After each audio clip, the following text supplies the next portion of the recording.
السلام عليكم ورحمة الله وبركاته. اهلا بيكم في فيديو جديد من مامي كرافتس.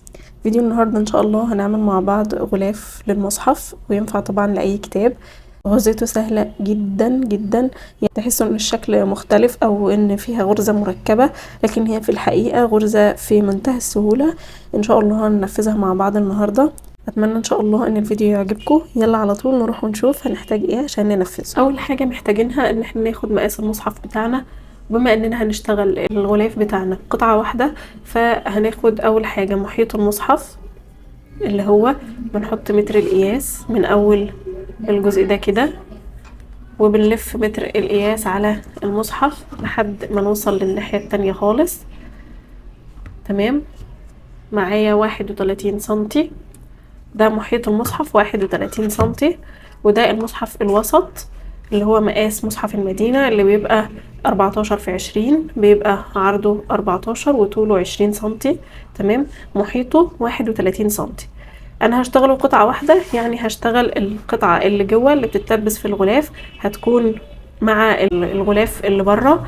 فعايزة اضيفه، انا دايما بضيف بتكون نص العرض تقريبا، اللي هو 7 سنتي. بما ان عرضه 14 هحتاج ازود ال7 سنتي بتوع الناحية دي، وال7 سنتي كمان بتوع الناحية التانية، فعشان كده هزود 14 سنتي.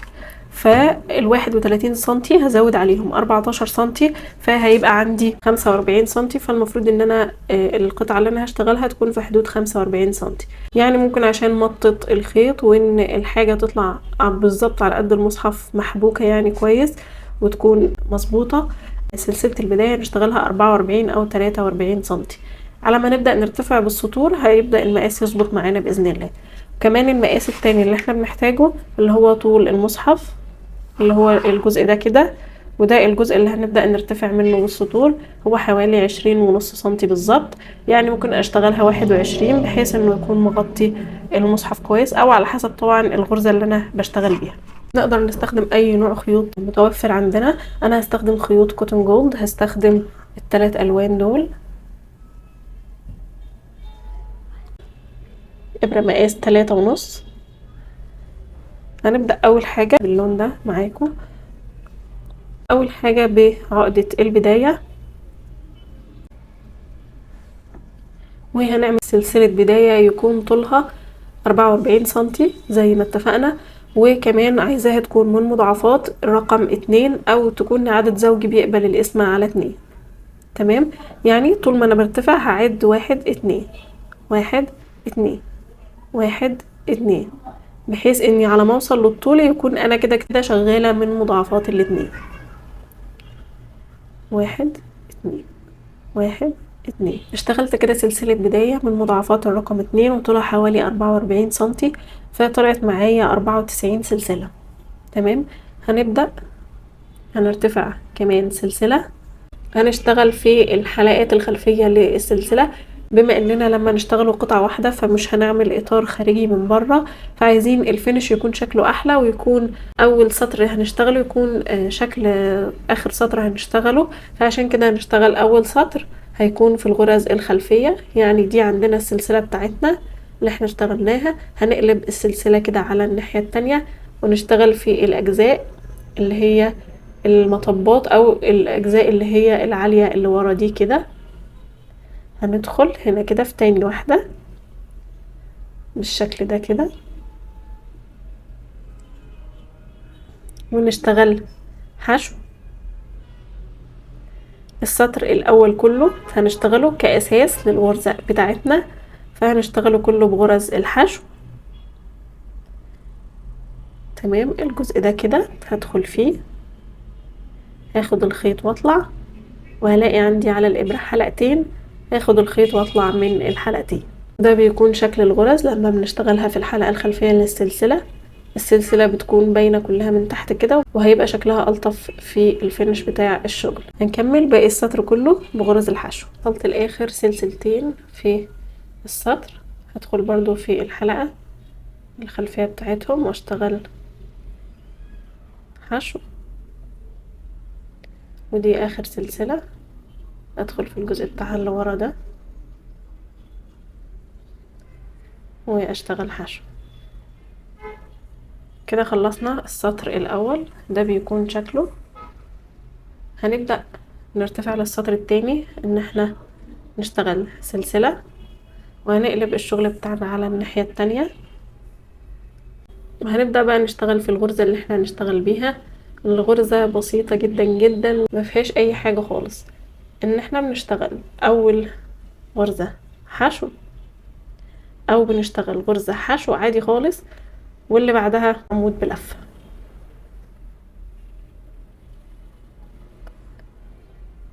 تمام، وهكذا حشو، واللي بعدها عمود بلفة.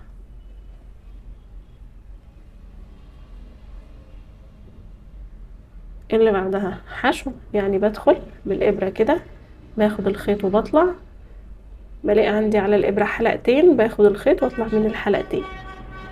والعمود بلفة، باخد لفة خيط على الإبرة وبدخل تحت حرف الفي، باخد الخيط وبطلع، بلاقي عندي على الإبرة 3 حلقات، هاخد الخيط واطلع من أول حلقتين، وارجع اخد الخيط تاني واطلع من تاني حلقتين. شايفين الغرزة قد ايه سهلة وبسيطة؟ بنشتغل غرزة حشو وغرزة عمود بلفة، بس مش اكتر من كده. بسيطة جدا، لكن في الاخر بيبقى شكلها مميز وبتدي شكل حلو قوي. هكمل باقي السطر بنفس الطريقة واوريكم هنعمل ايه في السطر اللي بعده. اخر غرزة معايا تكون عمود بلفة. بعد كده هتنقل للسطر التالت، هشتغل سلسلة وهقلب الشغل بتاعي وابتدي اشتغل برضو بنفس الطريقة، لكن بالعكس. يعني ايه؟ يعني انا عندي السطر ده كان قافل على عمود بلفة، فهبدأ اول حاجة بحشو، وكذلك هشتغل بقى فوق العمود بلفة حشو، وفوق الحشو عمود بلفة. تاني واحدة اهي حشو، هشتغل فوقها عمود بلفة،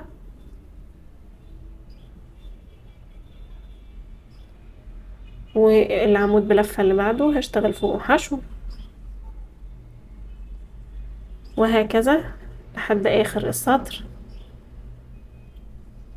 ولحد ما نرتفع بالسطور. هي دي الغرزة اللي احنا بنشتغل بيها الغلاف كله. هنكمل ونرتفع بالسطور لحد ما نوصل للمقاس اللي يغطي المصحف بتاعنا كويس. يعني هنفضل نرتفع بالسطور كده لحد ما المقاس يغطي معايا المصحف كويس. انا هدخل اكتر من لون في عدد معين من السطور، هدخل الالوان دي بشكل معين، وطبعا لما اخلصه هقول لكم برضو انا دخلت كل لون فيهم امتى بالظبط في المقاس، علشان لو حابين تعملوا نفس الديزاين بالظبط. وده بقى الشكل بعد ما ارتفعنا بالسطور. بقى شكل الغرزة معانا بالشكل ده، ودخلت طبعا الالوان زي ما قلت لكم. اشتغلتهم ازاي عشان لو حابين تعملوا نفس الشكل؟ اشتغلت الجزء اللي تحت الاول حوالي 9 سنتي، وبعد كده الجزء اللي في النص ده 3 سنتي، والجزء اللي فوق 9 سنتي زي الجزء اللي تحت. بقى معايا المقاس كده، يعني انا مش بوصل ل20 سنتي بالظبط، بزود شوية بحيث ان هو يبقى مغطي المصحف معايا كويس خالص. وكمان عشان لما اقفل الجزء اللي هو في الجنب اللي هيتلبس في غلاف المصحف ملاقيش الجزء ده راح شادد معايا ونازل كده شويه، فببقى مزوده سنه كده في السطور دي علشان يطلع معايا مغطي المصحف تمام. هنبتدي بقى عاوزين نقفله، فهنجيب القطعه بتاعتنا كده. انا نضفت الخيوط طبعا، نفصل الخيط ده، هنشتغل سلسله عادي ونفصل الخيط بتاعنا.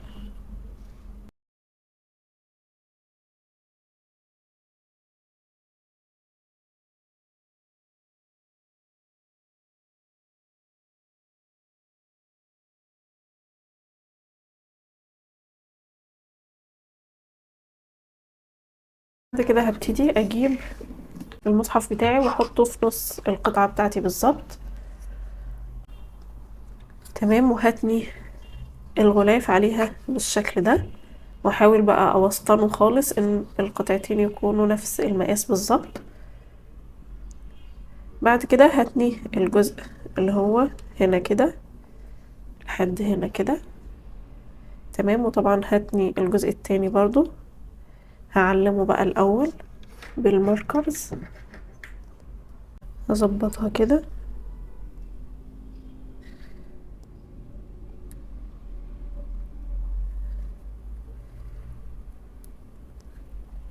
بالشكل ده.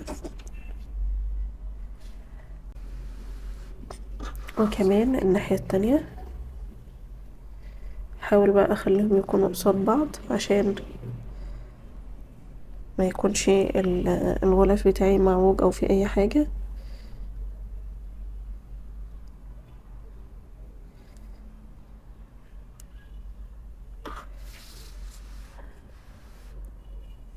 تمام. وهعمل برضو الناحية التانية بنفس الطريقة. هنبدأ بقى نقفله. احنا كده علمنا الأربع أماكن خلاص اللي احنا هنقفل عندها بالشكل ده. التقفيل ممكن يكون بإبرة التنظيف والخيط، يعني خياطة إني أخيطهم، أو إني أعملها منزلقة. هعملها منزلقة بحيث إن أنا أعملها كلها، يعني أمشي من أول هنا كده للآخر، فتدي معايا في الفينش شكل أفضل. أجي أدخل من أول حتة خالص في اليمين، أول غرزتين في أقصى اليمين خالص كده بالشكل ده. ممكن طبعا أقفلهم بحشو برضو، بس أنا يعني هقفلها منزلقة عشان متبقاش باينة يعني. هبتدي أدخل كده، وصلت الخيط أو سحبت الخيط، هشتغل سلسلة، وهبتدي أدخل في نفس المكان واشتغل غرزة منزلقة. تمام. بعد كده هدخل بقى في الغرزة من الناحية دي والغرزة اللي قصادها الناحية التانية، واشتغل منزلقة على طول الحافية كلها.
قفلناه كده من الأربع جوانب، وكمان نضفنا الخيوط. هنبدأ بقى نحطه على المصحف.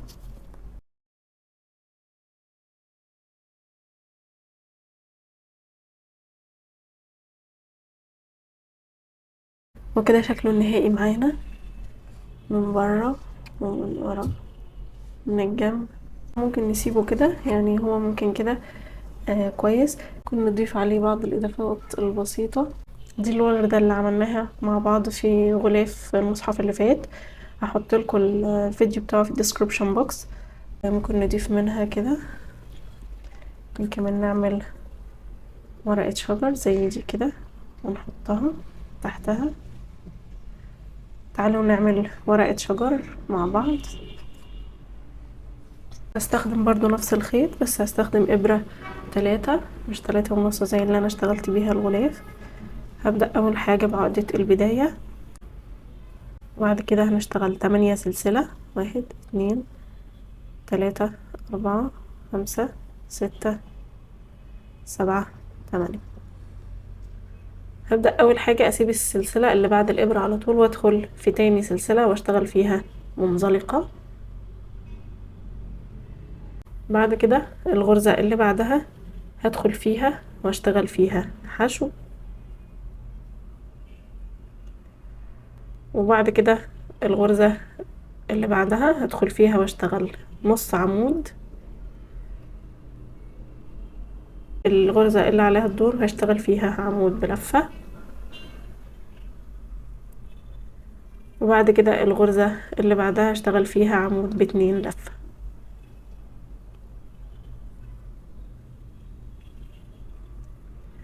عشان يكون معايا الشكل كده هروح للغرزة اللي بعدها واشتغل فيها عمود بلفة، واخر غرزة خالص هشتغل فيها نص عمود. بعد كده هدخل في اخر غرزة تاني واشتغل فيها منزلقة عشان اتنقل للناحية التانية، وبعد كده هبدأ ادخل في اول واحدة دي او في نفس المكان واشتغل نص عمود. بعد كده قدام كل غرزة هشتغل بالظبط واحدة زيها الناحية التانية، يعني دي عمود بلفة هشتغل قدامها عمود بلفة، وبعد كده اللي بعدها عمود ب2 لفة، يعني نفس اللي انا عملته في الاول بس بالعكس. بعد كده عمود بلفة تاني ونص عمود،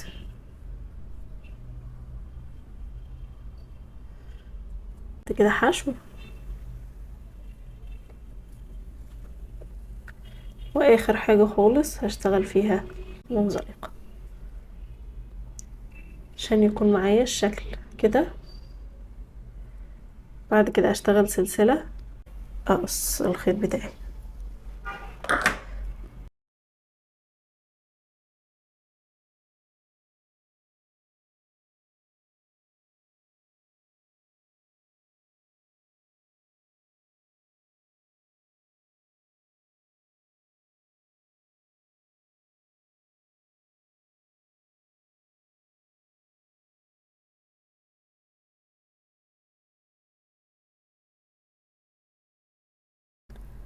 هنثبت الورود وورق الشجر بأي شكل احنا حابينه. انا جربت كذا شكل والشكل ده عجبني، فهنبدأ بقى نضيفهم بمسدس الشمع عادي خالص.